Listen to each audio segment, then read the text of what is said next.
Hello everyone, আসসালামু আলাইকুম। Welcome to my another blog. আজকে দুপুরে আমি কী কী রান্না করেছি সেটাই আপনাদের সাথে শেয়ার করব। তো বলতে বলতে চলে গেলাম রান্নাঘরে।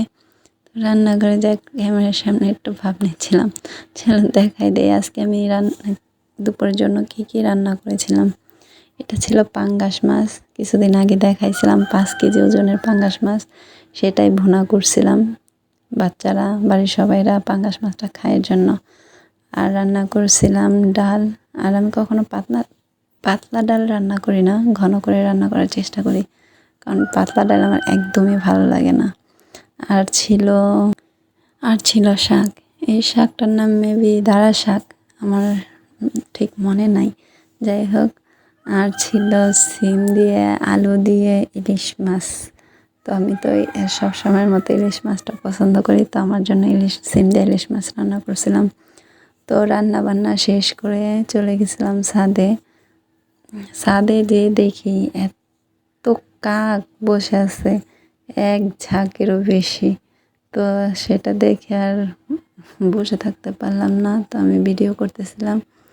আর কাকগুলো দেখেন একবারের ছাদে যায় বসে রয়েছে।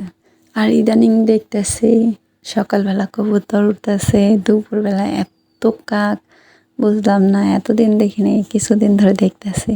যাই হোক, আমি 4-5টা ধরে দেখাই দিতেছি যে আজকে রোদের জন্য তাকানো যাচ্ছিল না, আমি তাই ক্যামেরার সামনে আসি নাই। তো আকাশটা দেখেন কত সুন্দর, আর কাকগুলো কিভাবে ডাকতেছে শুনুন।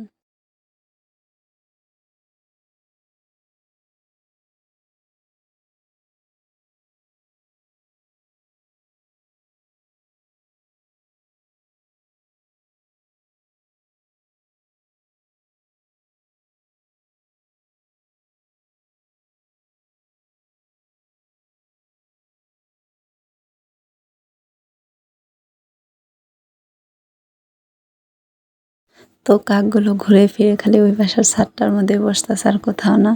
জানি না এত কাক কোথা থেকে আসছে। যাই হোক, আমি তো এইগুলোই ভিডিও করতেছি, অনেক কিছুই শেয়ার করলাম। আর আমি সব সময়ের মতো ক্যামেরার সামনে এসে একটু ঢং করতেছিলাম, অবশ্য গান গাইতেছিলাম, তো এটা আমি আর শোনাইতেছিলাম না। যাই হোক, যদি ভিডিওটি ভালো লেগে থাকে লাইক, শেয়ার অ্যান্ড সাবস্ক্রাইব করে দিবেন। দেখা হবে নতুন আরেকটি ভিডিও নিয়ে, ততক্ষণ ভালো থাকবেন। আল্লাহ হাফেজ।